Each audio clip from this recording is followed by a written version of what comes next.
नमस्कार दोस्तों, स्वागत है आप सभी का हमारे YouTube चैनल तत्काल एजुकेशन पे। दोस्तों उम्मीद करते हैं आप सभी बहुत अच्छे होंगे, आपकी तैयारी भी काफी जबरदस्त तरीके से चल रही होगी। दोस्तों आज हम आप लोगों के लिए रीजनिंग के 15 अति महत्वपूर्ण प्रश्न के बारे में इस वीडियो में बताएंगे, जो कि SSC, railway, group D, NTPC या किसी स्टेट एग्जाम की तैयारी कर रहे हैं। इस टाइप के प्रश्न हमेशा परीक्षाओं में पूछे जाएंगे। दोस्तों ये पार्ट नंबर कौन सा है, 482 या पार्ट नंबर 481 नहीं देखें तो आप वीडियो सेक्शन में जाके देख सकते हैं। दोस्तों पहला प्रश्न देख लेते हैं। दोस्तों पहला प्रश्न है, इसमें देखिए नीचे दी गई श्रृंखला श्रेणी में प्रश्नार्थक चिन्ह के स्थान पर कौन सी संख्या आएगी। देखिए नीचे यहाँ पर आपको एक श्रृंखला दी है, इन श्रृंखला में बताना है कि इस प्रश्नार्थक के चिन्ह पर इन चार ऑप्शन में से कौन सी संख्या यहाँ पर भरा जाएगा। देखिए यहाँ पर सबसे पहले प्रश्न को समझते ही से बोलकर है, ठीक है ना। देखिए यहाँ पर आपको 842 842 लिखा ले रहा है, 840 हो रहा है, 840 लिए यहाँ पर क्या हो रहा है, 836 हो रहा है, 836 लिए 830 हो रहा है, 830 लिए यहाँ पर 822 हो रहा है, 822 लिए यहाँ पर अगला संख्या ज्ञात करना है। देखिए इन श्रृंखला को ध्यान से देखने के बाद में हमको क्या दिख रहा है, हमको यही दिख रहा है कि देखिए 842 लिए क्या लिख रहा है, 40 हो रहा है, यहाँ पर -2 कर रहा है। फिर 840 लेकर हो रहा है, 836 हो रहा है, इसमें -4 कर रहा है, और यहाँ पर 36 लेकर हो रहा है, 30 हो रहा है तो -6 कर रहा है, ठीक है। और यहाँ पर 830 लेकर हो रहा है, 822 हो रहा है, तो यहाँ पर -8 कर रहा है, ठीक है। उसी प्रकार से 822 में कौन सी संख्या को माइनस करेंगे, जो अगला संख्या ज्ञात होगा, तो यहाँ पर आपको 10 हो जाएगा। कैसे हो गया, देखिए 2 4 6 8 10, यानी यहाँ पर 822 में 10 को माइनस करेंगे तो कितना आ जाएगा, यहाँ पर 812 आ जाएगा, ठीक है ना। 812 आ जाएगा। तो 812 को देखते हैं किस ऑप्शन दिख रही है, यानी ऑप्शन नंबर यहाँ पर आपको बी में दिख रहा है, यानी ऑप्शन नंबर बी आपका सही हो जाएगा। दोस्तों मैं उम्मीद करता हूं इस प्रश्न को भी आप अच्छी तरह से समझ पाओगे। नेक्स्ट प्रश्न देख लेते हैं। दोस्तों दूसरा प्रश्न है, इसमें देखिए नीचे दिए गए विकल्पों में से संबंधित संख्या को चुनिए। देखिए नीचे यहाँ पर आपको एक संबंधित संख्या दिया है, यानी 12 जो है 112 से समित है। ठीक उसी प्रकार से बताना है कि 15 जो है इस प्रश्नार्थक के चिन्ह पर इन चार ऑप्शन में से किसे समित होगा। देखिए यहाँ पर सबसे पहले प्रश्न को समझते से बोलकर है, ठीक है ना। देखिए यहाँ पर 12 को क्या करेंगे कि 112 आ जाएगा, उसी प्रकार से 15 को करेंगे। देखिए यहाँ पर आपको क्या दिख रहा है, 12 दिख रहा है, ठीक है ना। 12 हो गया, 12 दिख रहा है। अब 12 में क्या करते हैं ना, यहाँ पर आपको देखिए फिर 12 रखेंगे, फिर माइनस यहाँ पर 3 करेंगे, ठीक है ना। फिर यहाँ पर आपको क्या करते हैं, प्लस को 4 कर लेंगे। जैसे देखिए अगर 12 का यहाँ पर 12 रख लिए और 12 में क्या करते हैं 3 को माइनस करेंगे तो 9 हो जाएगा, ठीक है ना। और 9 में यहाँ पर 4 को जोड़ लेंगे। देखिए 12 9 ई टोटल से 108 आ गया, ठीक ना। अब 108 में अगर एक से 4 को जोड़ देंगे तो कितना आ जाएगा, 112 आ जाएगा, जो कि यहाँ पर 112 दिया हुआ है। उसी प्रकार से यहाँ पर 15 को भी रखेंगे। देखिए यहाँ पर आपको क्या दिख रहा है, 15 दिख रहा है, ये 15 रखेंगे, ठीक ना। और देखिए गुना करेंगे और 15 यहाँ पर रखेंगे, 15 में से 3 को माइनस कर लेंगे, फिर प्लस में क्या करेंगे 4 को करेंगे, ठीक है ना। देखिए यहाँ पर 15 का 15 हो गया है, फिर यहाँ पर 15 में से 3 को माइनस करेंगे तो 12 आ जाएगा, और 12 में क्या करते हैं 4 को जोड़ेंगे। अब देखिए 15 को और 12 को आपस में गुना करेंगे, ठीक है ना। इन दोनों का आपस में गुना करेंगे तो गुना करेंगे तो कितना आ जाएगा, 80 आ गया। और 180 में 4 को जोड़ देंगे तो यहाँ पर कितना आ गया, देखिए 184 आ गया। कितना आ गया, 184 आ गया। यानी इस प्रश्नार्थक के चिन्ह पर कौन सा संख्या बढ़ जाएगा, यहाँ पर 184 हो जाएगा। तो 184 को देखते हैं किस ऑप्शन में दिख रही है, यानी ऑप्शन नंबर किस में दिख रहा है, डी में दिख रहा है, यानी ऑप्शन नंबर डी आपका सही हो जाएगा। दोस्तों मैं उम्मीद करता हूँ इस प्रश्न को भी आप अच्छी तरह से समझ पाओगे। नेक्स्ट प्रश्न देख लेते हैं। दोस्तों तीसरा प्रश्न है, इसमें देखिए मनीष अपनी कक्षा में शीर्ष 18वें स्थान पर तथा नीचे से 49वें स्थान पर है। उसकी कक्षा में कुल यानी कितने विद्यार्थी हैं। देखिए यहाँ पर सबसे पहले प्रश्न को समझिए से बोलकर, ठीक है ना। देखिए यहाँ पर क्या बोल रहा है कि मनीष अपनी कक्षा में शीर्ष 18वें स्थान पर तथा नीचे से 49वें स्थान पर है, तो उसकी कक्षा में कितने विद्यार्थी हैं आपको इसी को बताना है। देखिए यहाँ पर क्या करिएगा, वीडियो को रोककर खुद अपने आप से बनाने का कोशिश करिएगा, और 15 प्रश्न में से अपने कितने प्रश्न सही किए हैं वीडियो को लास्ट में कमेंट में जरूर बताइएगा। और इस चैनल पर पहली बार आए तो चैनल को सब्सक्राइब कर बेल आइकन घंटी को प्रेस जरूर कर लीजिएगा, क्योंकि सबसे पहले इस तरह क्लास आपको मिलता रहे।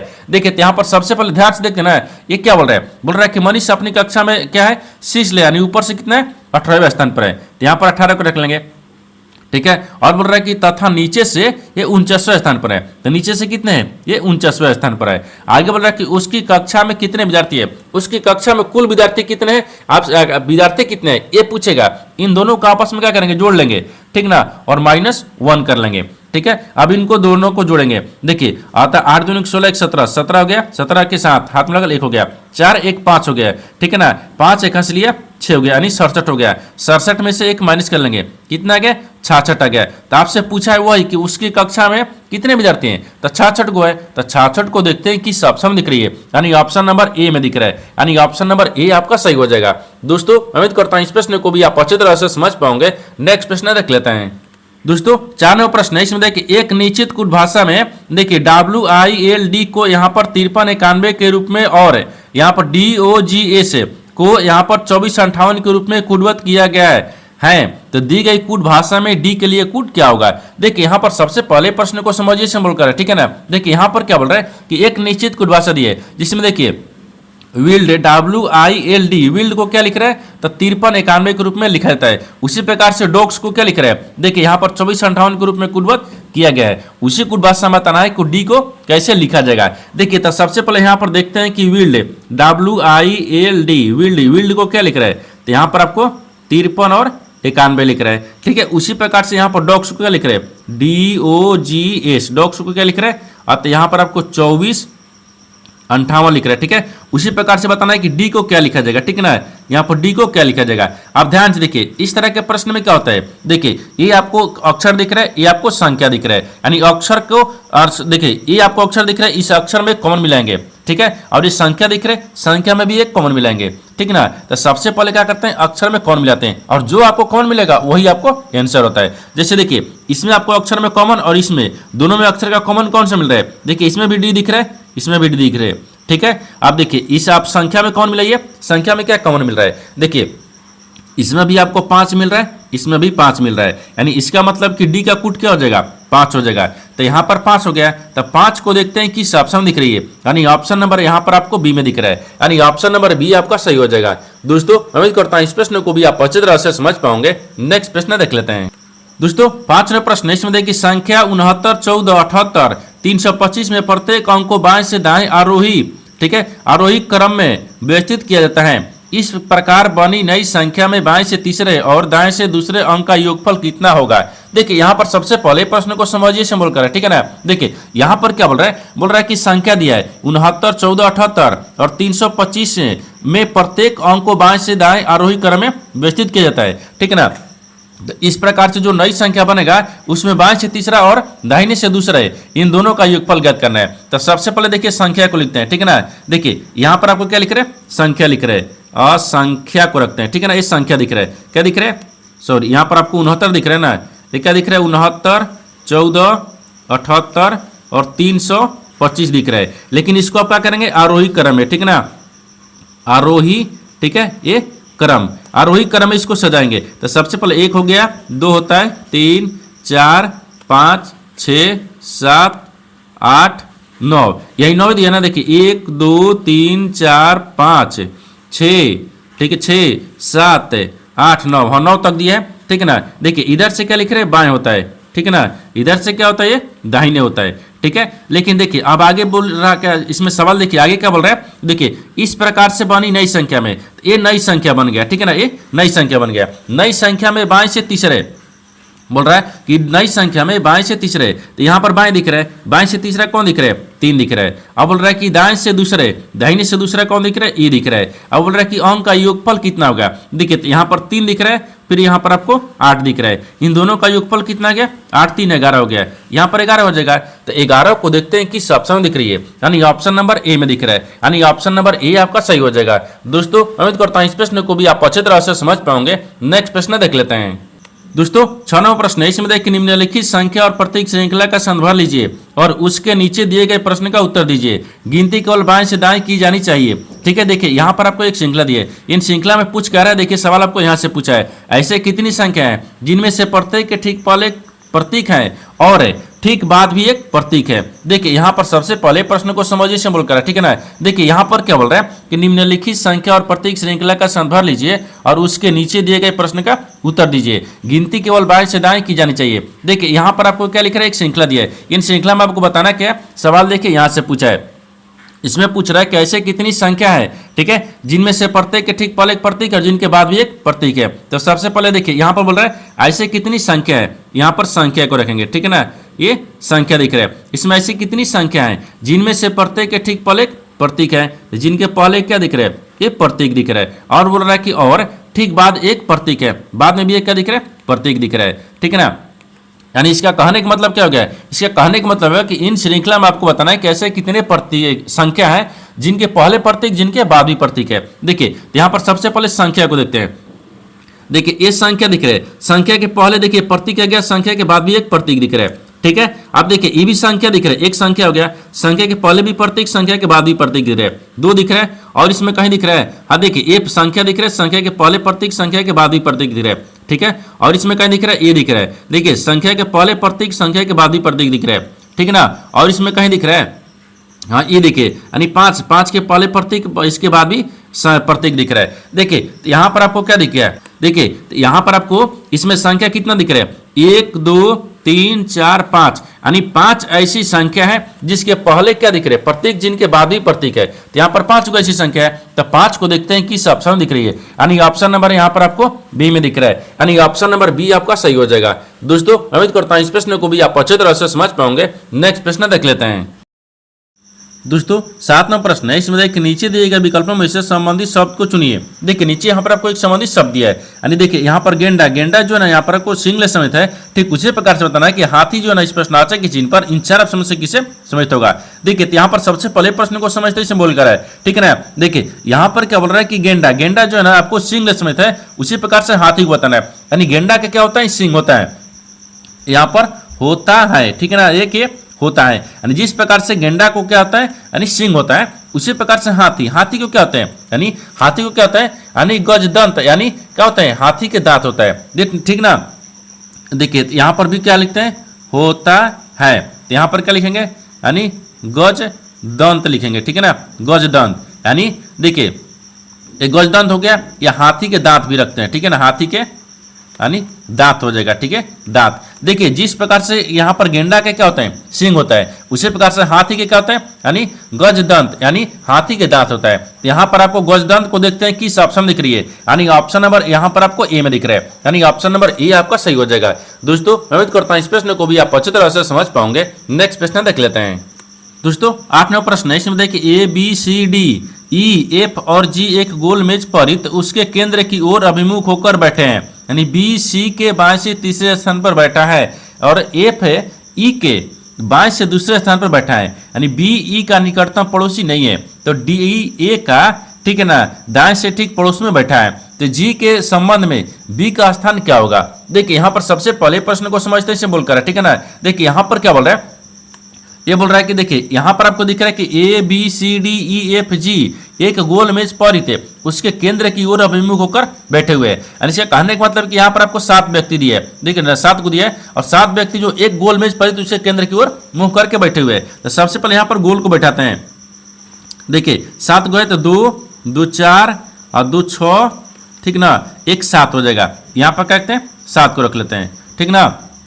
इस सभी क्या दिख रहा है, केंद्र की तरफ मुंह करके बैठे हुए, ठीक ना, एक केंद्र की तरफ मुंह करके बैठे हुए।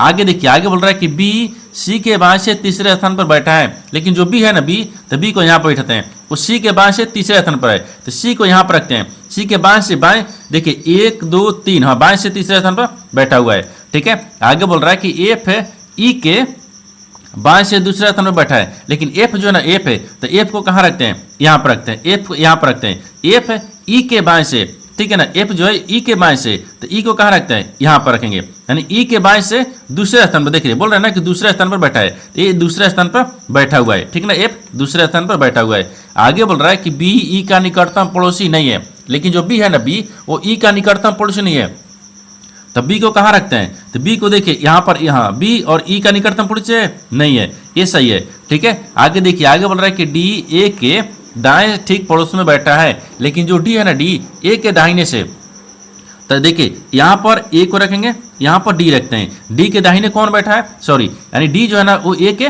दाहिने है, तो ए के दाहिने पड़ोस में बैठा हुआ है। आगे बोल रहा है कि जी के संबंध में बी का स्थान क्या हो गया, यहाँ पर जी को रखते हैं, यानी जी के संबंध में बी का स्थान बोल रहा है। देखिए यानी जी बोल रहा है ना कि जी के संबंध में बी का स्थान क्या हो गया, तो जी के संबंध में ये जी दिख रहा है, तो जी के संबंध में, तो जी के यहाँ पर बाएं दिख रहा है, जी के बाएं पड़ोस में कौन बैठा है, तो बी बैठा है, तो जी के बाएं, तो ऑप्शन में देखिए यहाँ पर बाएं में बैठा है, तो जी के बाएं, देखिए यहाँ पर बाएं से तीसरा है, नहीं है, बाएं से तीसरा, हाँ बाएं से दूसरा नहीं दिख रहा है, यहाँ पर बाएं, देखिए बाएं ठीक पड़ोस में है, हाँ बाएं ठीक पड़ोस में दिख रहा है, जी के संबंध में जो बी ठीक बाएं पड़ोस में बैठा है, ठीक बी बाएं पड़ोस में बैठा है, ये ठीक हो जाएगा। अब दाएं से ठीक पड़ोस में नहीं, दाहिने के ठीक पड़ोस में तो यहाँ पर ये बैठ गया, लेकिन हमको बी को बताना है, तो बी जो है ना वो जी के पड़ोस में दाहिने यानी बाएं बैठा है, ठीक ना, तो बाएं से ठीक पड़ोस में ऑप्शन नंबर सी आपका सही हो जाएगा। दोस्तों उम्मीद करता हूं इस प्रश्न को भी आप अच्छे तरह से समझ पाओगे। नेक्स्ट प्रश्न देख लेते हैं। दोस्तों 9वां प्रश्न, इसमें देखिए उच्च व्यय नारे का चयन करें जो दिए गए वर्गों के बीच संबंध को सर्वोत्तम रूप से दर्शाता है। देखिए नीचे यहाँ पर आपको 3 शब्द दिए, इन तीनों शब्द को बताना कि आपस में कैसे समझते हैं और इन 4 वेन डायग्राम से कौन सा वेन डायग्राम बनेगा। देखिए यहाँ पर सबसे पहले प्रश्न को समझते ही बोल कर है, ठीक ना। देखिए यहाँ पर आपको क्या दिए, लहसुन दिया है, अदरक दिया है और मिर्च दिया है। इन तीनों शब्दों से सबसे कॉमन क्या दिख रहा है, तो सबसे कॉमन मान लीजिए यहाँ पर क्या रखते हैं, लहसुन को रखते हैं, ठीक ना। यहाँ पर लहसुन हो जाएगा, ठीक है, लहसुन हो गया, ठीक ना, लहसुन हो गया। और लहसुन क्या अदरक है, लहसुन जो अदरक के अंदर में आएगा नहीं, ये सभी आपको सब्जी के अंदर में आ सकता है, लेकिन यहाँ पर सॉरी ये मसाले के अंदर में या सब्जी के अंदर में आ सकते हैं, लेकिन यहाँ पर आपको तो तीनों अलग अलग दिया है। अदरक भी क्या दिख रहा है, अलग हो गया, मिर्च भी क्या दिख रहा है, अलग हो गया। देखिए तो यहाँ पर लहसुन दिख रहा है, ठीक है ना, ये लहसुन दिख रहा है, एक क्या दिख रहा है, अदरक, ठीक है, यानी अदरक है, ठीक है ना, और यहाँ पर आपको मिर्च दिख रहा है, ठीक है, ये मिर्च दिख गया। देखिए इन तीनों आपको क्या दिख रहा है, तीनों का वेन डायग्राम अलग अलग बनेगा, ये किसी से संबंधित नहीं दिख रही है, यानी इस तरह का वेन डायग्राम बनेगा। तो इस तरह का वेन डायग्राम देखते हैं किस ऑप्शन में दिख रही है, यानी ऑप्शन नंबर यहाँ पर आपको डी में दिख रहा है, यानी ऑप्शन नंबर डी आपका सही हो जाएगा। दोस्तों उम्मीद करता हूँ इस प्रश्न को भी आप अच्छी तरह से समझ पाओगे। नेक्स्ट प्रश्न देख लेते हैं। दोस्तों 10वां प्रश्न, इसमें देखिए एक निश्चित कूट भाषा में, देखिए यहाँ पर आपको एक ब्लड रिलेशन से एक आपको प्रश्न दिया है, जो कि यहाँ पर इस तरह के सवाल ना ये 2025 में या 2026 में जो एग्जाम होगा या हो रहा है, ठीक ना, इस तरह के सवाल आपको हर एक शिफ्ट में पूछ रहा है। क्योंकि देखिए ब्लड रिलेशन से आपको जो है ना वो छोड़ दिया प्रश्न पूछना कि ए बी का पिता है और बी सी की पत्नी है, ये आपको नहीं पूछ रहा है, अब आपको इसी तरह का सवाल पूछ रहा है। इसको बनाने के लिए सबसे आसान तरीका क्या होता है, देखिए यहाँ पर क्या पूछ रहा है, एक निश्चित कुछ भाषा दी है जिसमें देखिए ए प्लस बी का अर्थ क्या दिख रहा है, ए बी की बहन है, ए माइनस बी का अर्थ क्या दिख रहा है, ए बी के भाई है, यानी ए गुने बी का अर्थ क्या दिख रहा है, ए बी की पत्नी है, और ए भागा बी का अर्थ क्या दिख रहा है, ए बी का पिता है। तो आपसे सवाल पूछे कि उपयुक्त के आधार पर यदि इतना दिया है, इसके बाद में बताना है कि देखिए एम का क्यू से क्या संबंध है, आपको इसी को बताना है। तो सबसे पहले ना यहाँ पर देखिए ये सबसे पहले क्या करते हैं, यहाँ पर क्या करेंगे, यानी ई जो आपको शब्द लिखना है ना, इन शब्द को पहले लिख लेंगे, ठीक है। देखिए यहाँ पर सबसे पहले क्या करते हैं, लिखते हैं, यहाँ पर कैसे लिख लेंगे, और यहाँ पर लिख लेंगे, देखिए यहाँ पर आपको एम दिख रहा है, यहाँ पे लिख लेते हैं, ठीक ना, एम दिख रहा है, एम हो गया। फिर ना उसके बाद में यहाँ पर क्या रखते हैं, एम के बाद में क्या दिया है, यहाँ पर आपको एन दिया है, ठीक है, एन के बाद में फिर क्या दिया है, ओ दिया है, ओ के बाद में यहाँ पर पी दिया है, पी के बाद में यहाँ पर क्यू दिया है, ठीक है ना, क्यू दिया है, यहीं तक आपको दिया है। आप देखिए इसको जब चलेंगे सब आपको देखिए दाहिने से चलेंगे, ठीक है ना, देखिए ऐसे चलते हैं, यानी दाहिने की तरफ से चलते हैं, ठीक है, दाहिने की तरफ से चलते हैं, ऐसे चलेंगे, ठीक है ना, देखिए दाहिने से चलेंगे। अब इसको बताना क्या है कि देखिए यहाँ पर P और Q के बीच में देखिए कौन से चिन्ह दिया है, गुना का चिन्ह दिया है, तो यहाँ पर गुना के चिन्ह में देखेंगे ए बी, ए गुने बी का अर्थ क्या दिख रहा है, ए बी की पत्नी है, यानी Q की पत्नी कौन है, P है, ये पत्नी को रखेंगे, ठीक है ना, पत्नी हो गया। आगे देखिए यहाँ पर P और O के बीच में क्या दिख रहा है, P और O के बीच में कितना कौन सा चिन्ह दिख रहा है, देखिए P और O के बीच में, यानी ए बी की यहाँ पर क्या दिख रहा है, ए बी की भाई है, यानी इसका क्या दिख रहा है, भाई हो जाएगा, यहाँ पर आपको भाई दिख गया, ठीक है। देखिए ए आपको प्लस हो गया क्योंकि पुरुष है, ये क्या हो गया माइनस हो गया क्योंकि पत्नी है, इसका भाई है तो ये भी आपको प्लस है, ठीक ना। अब आगे देखिए, देखिए यहाँ पर एन और ओ के बीच में, और एन और ओ के बीच में कौन सा चिन्ह दिया है, प्लस का, तो प्लस में क्या दिख रहा है कि ए बी का अर्थ क्या दिख रहा है, ए बी की बहन है, यानी यहाँ इसकी बहन कौन होगी, ई हो जाएगी, एन हो गया, ठीक है, ये बहन हो गया। आगे देखिए, आगे इसमें क्या बोल रहा है कि देखिए एम और एन के बीच में भागा का चिन्ह दिया है, देखिए एम और एन के भागा दिया है, तो ए प्लस देखिए ए भागा बी का अर्थ क्या दिख रहा है, ए बी का पिता है, यानी एन का यहाँ पर क्या दिख रहा है, ए पिता हो जाएगा, ठीक है ना, ये पिता दिख रहा है, पिता हो गया है। अब देखिए आपसे क्या पूछा है, आपसे पूछा है कि एम का क्यू किससे क्या संबंध है, यानी एम जो है ना, एम को क्यू से कैसे संबंधित है, आपको इसी को बताना है। देखिए तो एम को क्यू से बताना है कैसे संबंधित है, तो एम को क्यू से क्या बोलेगा, आपको इसी को बताना है। देखिए इसका क्या दिख रहा है, पत्नी दिख रही है, देखिए क्यू का पत्नी कौन है, पी है, और पी का भाई कौन दिख रहा है, तो पी का भाई कौन दिख रहा है, तो यहाँ पर ओ दिख रहा है, ये साला हो जाएगा, ठीक है। और साला दिख रहा है, साला की भी बहन कहाँ हो गई, साली हो गई, ठीक है। और यहाँ पर फिर एन दिख रहा है, एन का ये पिता हो गया। तो देखिए साली का पिता ससुर होता है, लेकिन किसी ऑप्शन में इसे दिख रहा है, नहीं दिख रहा है। इसका मतलब ये क्या बोल रहा है, देखिए क्यू को यहाँ पर आपको यानी एम से कैसे समझते हैं, देखिए तो यहाँ पर आपको ये पिता दिख रहे, इसकी पत्नी, पत्नी के भाई की बहन के पिता, यानी पत्नी के पिता हो जाएगा। क्या हो जाएगा, पत्नी के पिता हो जाएगा ना, क्योंकि पत्नी के यहाँ पर पत्नी के भाई के पिता क्या हो गया, पत्नी के ही पिता होगा। यहाँ पर पत्नी के पिता, देखिए पत्नी का यहाँ पर पिता कौन दिख रहा है, एम दिख रहा है।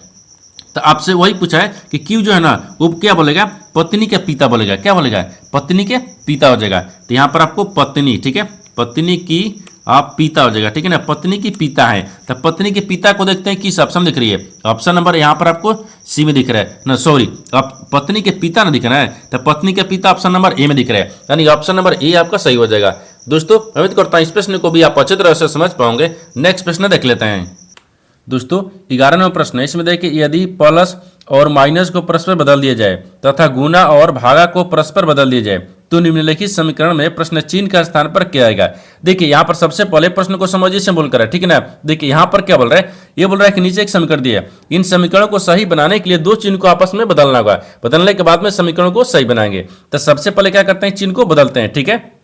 देखिए यहाँ पर बोल रहा है कि यदि प्लस और माइनस को परस्पर बदल लिया जाए और गुना और भागा को परस्पर बदल लिया जाए तो निम्नलिखित समीकरण में प्रश्न चिन्ह का स्थान पर बताएंगे। देखिए तो सबसे पहले तो दो चिन्ह को बदलते हैं, यानी प्लस और माइनस को आपस में बदलते हैं। देखिए यानी प्लस की जगह पर क्या रखते हैं, माइनस को रखेंगे, ठीक है ना, और माइनस की जगह पर क्या रखते हैं, प्लस को रखेंगे। और बोल रहा है कि गुना और भागा को परस्पर बदल लिया जाए, यानी गुना की जगह पर भागा को रखते हैं, ठीक है ना, यहाँ पर भागा को, ठीक है, और भागा की जगह पर क्या रखते हैं, यानी गुना को रखते हैं, गुना रखें और चिन्ह बदल दिए, अब समीकरणों को सही बनाएंगे। देखिए यहाँ पर क्या दिख रहा है, 116 दिख रहा है, यहाँ पर 116 हो गया, फिर गुने 5 हो गया, फिर प्लस में यहाँ पर 423 हो गया, और ठीक है ना, फिर भागा में 3 दिख रहा है और फिर माइनस 13 दिख रहा है और प्रश्नार्थक चिन्ह हो गया। अब देखिए इनको सोल्व करेंगे तो 13, देखिए 13 5 से 65, 3 एक मत में, देखिए अगर इसको काटेंगे तो 3 एक मत में और 3 दूनी के 6 ना, 3 एक मत में, ठीक है ना, 3 चौके 12 हो जाए, यहाँ पर आपको 3 हो गया,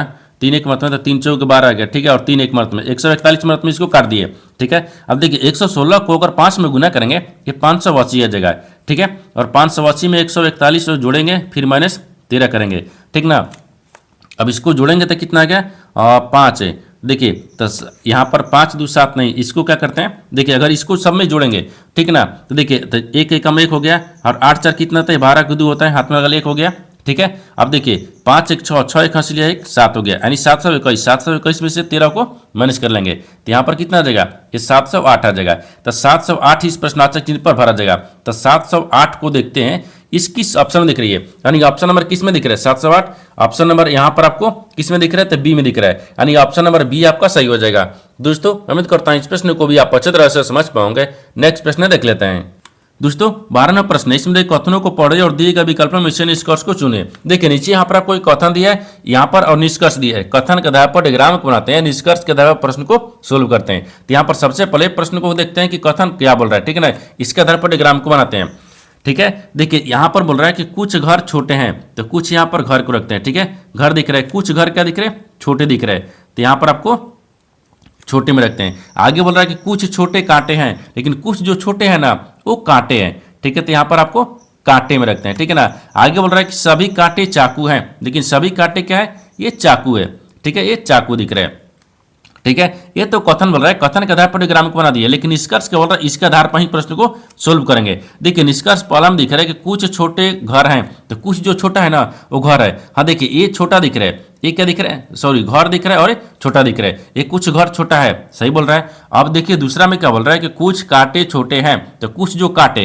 ये कांटे हैं, कुछ कांटे जो है ना, देखिए ये कुछ कांटे ये छोटे हैं, हाँ छोटे तो है, ये भी सही बोल रहा है, यानी 1 2 आपको दोनों सही बोल रहा है। जब दोनों सही बोल रहा है तो ऑप्शन नंबर किस में दिख रहा है, निष्कर्ष 1 और 2 दोनों अनुसरण करते हैं, यानी ऑप्शन नंबर यहाँ पर आपको ए सही हो जाएगा। दोस्तों मैं उम्मीद करता हूँ इस प्रश्न को भी आप अच्छी तरह से समझ पाओगे। नेक्स्ट प्रश्न देख लेते हैं।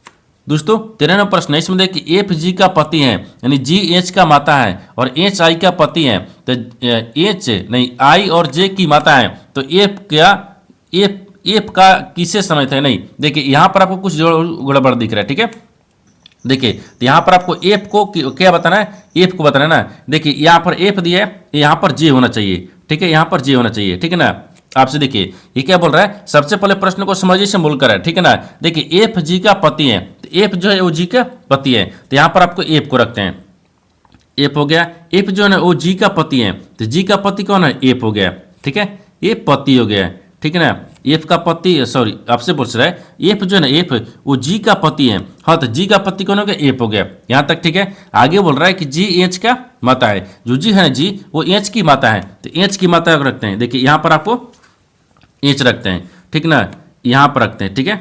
देखिए एच हो गया, एच की माता कौन है, तो एच की माता यहाँ पर और यहाँ पर माता हो जाएगी, ठीक है। एच की माता कौन है, जी है, ठीक है ना, ये माता हो गया, ठीक है, माता आता। देखिए इसका ये माइनस हो गया, इसका मतलब ये प्लस करेंगे, ये माता हो गई, ये आपको यहाँ पर, ठीक है। आगे देखिए, आगे बोल रहा है कि एच आई का पति है, जो एच है ना एच वो आई का पति है, यहाँ पर क्या रखते हैं, आई को रखते हैं। आई का पति कौन दिख रहा है, ए पति हो गया, तो आई का पति कौन हो गया, देखिए आई का पति एच हो गया, तो इसका मतलब ये प्लस हो गया, ठीक है, ये माइनस हो गया। आगे देखिए, आगे बोल रहा है कि आई जे की माता है, लेकिन आई जो है ना आई वो जे की माता है, यहाँ पर आपको जे दिख रही है, यहाँ पर आपको जे दिख रहा है, जे जो है ना आई की माता है, ठीक है, जे जो है वो आई की माता है, तो आई की माता कौन है, जे है। देखिए यहाँ पर आई जो है ना वो जे की माता है, आई जो है आई वो जे की माता है, तो जे की माता कौन दिख रही है, यहाँ पर आई दिख रही है, ठीक है ना।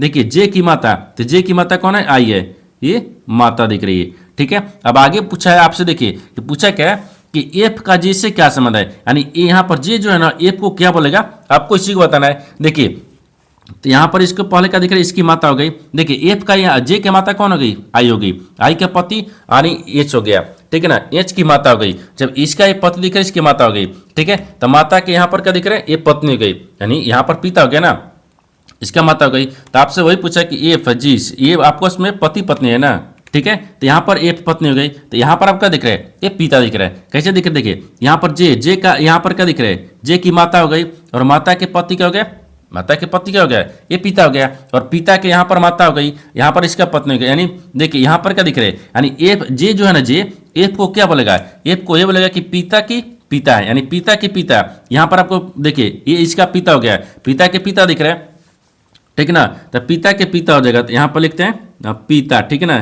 पिता की, यहाँ पर आपको पिता हो जाएगा। देखिए यहाँ पर लिखते हैं, ठीक है। देखिए यानी एफ है, ठीक है ना, एफ का, ठीक है, एफ का जे से, ठीक है, एफ का जे से एफ का जे से पिता, ठीक है, पिता की, यहाँ पर पिता की पिता हो जाएगा, ठीक है ना, पिता की पिता से समझते हैं। तो पिता को पिता देखते हैं किस ऑप्शन दिख रही है, यानी ऑप्शन नंबर आपको बी में दिख रहा है, यानी ऑप्शन नंबर बी आपका सही हो जाएगा। दोस्तों उम्मीद करता हूं इस प्रश्न को भी आप अच्छी तरह से समझ पाओगे। नेक्स्ट प्रश्न देख लेते हैं।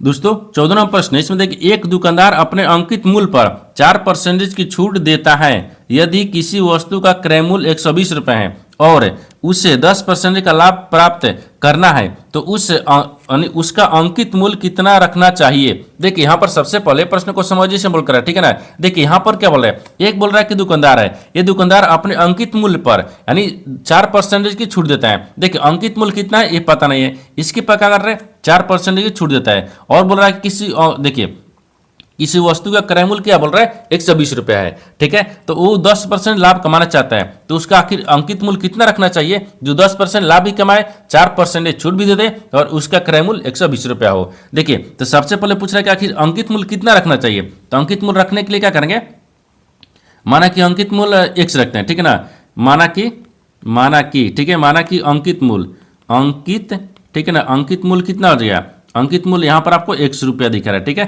100 रुपया हो गया। अब x का यहाँ पर निकालेंगे, x गुने कितना गया, सॉरी यहाँ पर 98, देखिए ये 4% डिस्काउंट कर रहा है, जब 4% डिस्काउंट कर रहे हैं तो 96 होगा, ठीक है, और बटा में 100 हो जाएगा, ठीक ना। आगे देखिए अब आगे 120 रुपये का रख रहे हैं, अंकित क्रय मूल्य है 120 रुपये क्रय मूल्य है, अब 120 का क्या करेंगे 110 हो गया, क्योंकि 10% लाभ कमा रहा है, बटा में 100 हो गया, 1 0 से 1 0 यहाँ पर काट दिए, ये ठीक है, 12 बटे 96, 12 बटे 96 भी काट लिए, यानी x बराबर एक स्टेप चलिए। देखिए यहाँ पर x बराबर कितना गया, देखिए इधर 11 बचा है, इधर 100 बचा है, तो 1100 हो गया।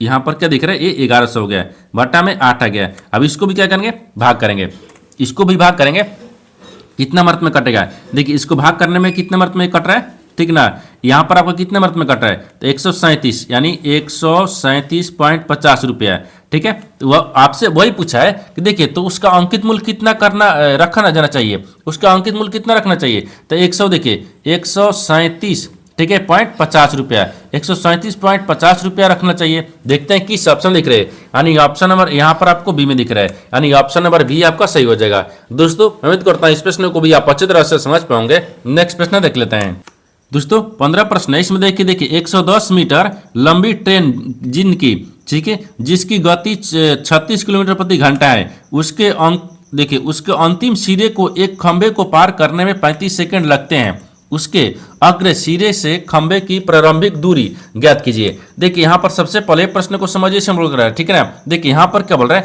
110 मीटर की एक लंबी रेलगाड़ी है यानी ट्रेन है जो 36 किलोमीटर प्रति घंटा की गति से चलती है, वो अंतिम सिरे को कहा देखिए एक खंभे को पार कर लेती है 53 सेकंड में। तो बोल रहा है कि उसके अग्र सिरे खंभे की प्रारंभिक दूरी क्या थी, आपको इसी को बताना है। देखिए इसमें पूछा क्या है, दूरी पूछा है, ठीक है ना। दूरी बराबर क्या होता है, 4 गुणे समय होता है, ठीक है, 4 गुणे समय, यहाँ पर 4 गुणे समय होता है। तो देखिए दूरी कितना दिया है 110 यानी प्लस में x रख लेंगे, ठीक है। आगे देखिए चाल कितना दिया है, तो चाल यहाँ पर 36 दिया है, 36 किलोमीटर प्रति घंटा में इसको ज्ञात करना है, ठीक है। मीटर प्रति सेकंड में करने के लिए 5/18 से भाग कर लेंगे, 18 दूनी के 36 आ गया, ठीक है। अब समय कितना दिख रहा है, और तो समय 53 सेकंड में दिया है, 53 सेकंड रख लेंगे, ठीक है। अब देखिए 5 दूनी के 10 1 53, देखिए अगर इसको रखेंगे तो 110 प्लस x आ गया, फिर बराबर में अगर 5 दूनी के 10 आ गया, फिर गुने 53 आ गया, एक स्टेप और चलेंगे तो यहाँ पर x चलेंगे, ठीक है ना। x बराबर कितना आ जाएगा, देखिए x बराबर यहाँ पर आपको क्या दिख रहा है, तब यहाँ पर अगर रखेंगे तब 553 हो जाएगा, ठीक है ना, सॉरी 530 आ जाएगा ना, यहाँ पर 53 होगा, एक जीरो रखेंगे, और फिर इधर देखिए ये प्लस में दिख रहा है, इसको अगर इधर माइनस में ले जाएंगे 110 माइनस में करेंगे, तो देखिए अगर यहाँ पर आपको 530 दिख रहा है, 530 में से अगर 110 को माइनस करेंगे ये 400 कितना गया 20 आ जाएगा। तो आपसे वही पूछा है कि देखिए तो खंभे की प्रारंभिक दूरी कितना हो गया, तो यहाँ पर 420 मीटर हो जाएगा, ठीक है ना, 420 मीटर दूरी हो गया। तो 420 मीटर देखते हैं किस ऑप्शन दिख रही है, यानी ऑप्शन नंबर यहाँ पर आपको बी में दिख रहा है, यानी ऑप्शन नंबर बी आपका सही हो जाएगा। दोस्तों उम्मीद करता हूँ इस प्रश्न को भी आप अच्छी तरह से समझ पाओगे। नेक्स्ट वीडियो में मिलते हैं, तब तक जय हिंद। दोस्तों इस चैनल पर पहली बार आए तो चैनल को सब्सक्राइब कर बेल आइकन घंटी को प्रेस जरूर कर लीजिए, क्योंकि सबसे पहले इस तरह क्लास आपको मिलता रहे। और इन सारे प्रश्न का PDF आपको टेलीग्राम पर मिल जाएगा, जो कि इस वीडियो का डिस्क्रिप्शन में लिंक दिया गया है।